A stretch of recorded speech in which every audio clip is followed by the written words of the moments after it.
Hello friends, welcome to Apex Stenographers YouTube channel. और आज हम लोग पढ़ने वाले हैं Pitman shorthand chapter 4 alternative science for R and H.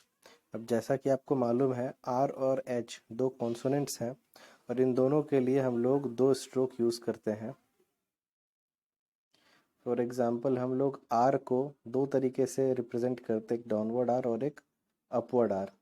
उसी तरीके से हम लोग एच को भी दो तरीके से रिप्रेजेंट करते हैं, ऐसे डाउनवर्ड एच और ये अपवर्ड एच। तो हम आज इसी के रूल्स पढ़ेंगे कि इनके ऊपर क्या क्या रूल्स हैं इनके। तो हम लोग पहले देखते हैं आर के रूल्स। आर का जो पहला रूल है वो देखते हैं।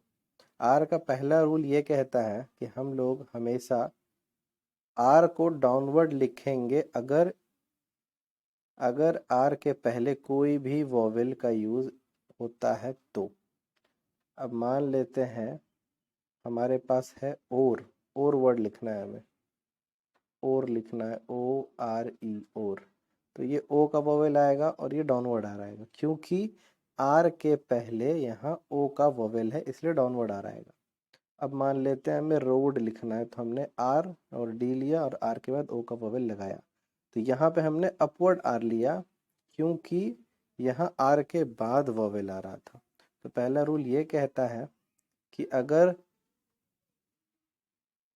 अगर आर के पहले वोवेल आ जाए, आर के पहले वोवेल आ जाए तो आर डाउनवर्ड होगा, और अगर आर के बाद वोवेल आए तो आर अपवर्ड होगा।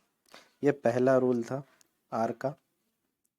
अगला रूल आर का ये है कि अगर कहीं पे भी किसी भी वर्ड में एम का स्ट्रोक आता है, एम का स्ट्रोक आता है, ठीक है, तो अगर उसके पहले आर आ रहा है तो वो डाउनवर्ड होगा, और अगर उसके बाद आर आ रहा है तो वो अपवर्ड होगा। यानी कि एम के पहले अगर आर आता है तो आर डाउनवर्ड, एम के बाद आर आता है तो आर अपवर्ड। अब इसको भी एक एग्जांपल से समझते हैं। जैसे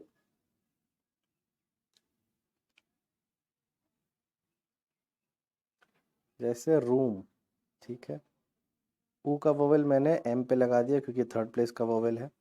अब देखिए ये एम है और एम के पहले यहाँ आर आ गया, हमने लिखा है रूम।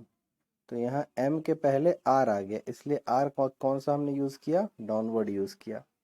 अब अगर यही हमने लिखना होता मैरी, एम के साथ ए का वोवेल और आर के बाद आई का वोवेल, मैरी, तो यहाँ एम के बाद आर आया मैरी में, इसलिए हमने आर को क्या लिखा, अपवर्ड लिखा।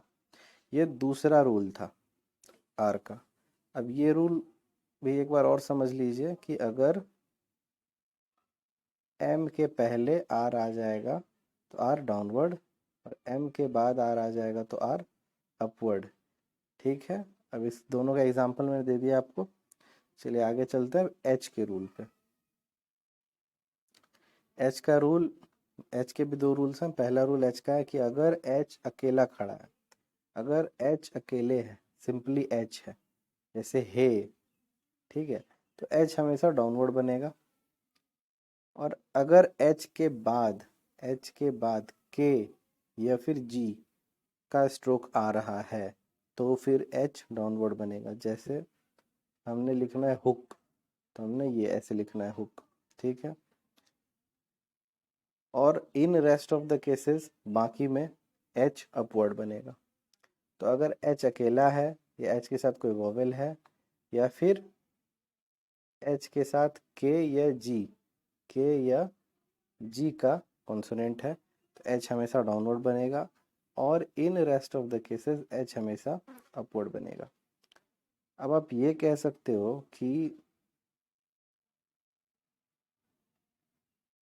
आर जो है वो डाउनवर्ड ही क्यों बनेगा, हम इसको अपवर्ड क्यों नहीं बना सकते। जैसे हमने रूम लिखा था, तो रूम में हमने आर को डाउनवर्ड ही क्यों लिखा। अब आप इसको समझिए, अगर हमने यहाँ पे रूम में आर को अपवर्ड लिखा होता, फिर एम लगाते, फिर वोवेल लगाते, तो ये आउटलाइन क्लियर नहीं बनती। ये आउटलाइन बहुत ही ज़्यादा पढ़ने में आसानी नहीं होती इस आउटलाइन को। ये आउटलाइन अच्छा साफ सुथरा नहीं बनता, इसलिए आसानी के लिए हम इसको ऐसे लिखते हैं। अब जैसे हमने मैरी लिखा था, तो मैरी को हमने अपवर्ड आर से डोनेट किया, डिनोट किया। अब इसको अगर हम लोग डाउनवर्ड आर से डिनोट करते तो ये आउटलाइन क्लियर नहीं बन पाती, इसलिए एम के साथ अगर आर बाद में आता है तो उसको अपवर्ड आर की तरह हम लोग यूज़ करते हैं। अब आर का एक और रूल था कि अगर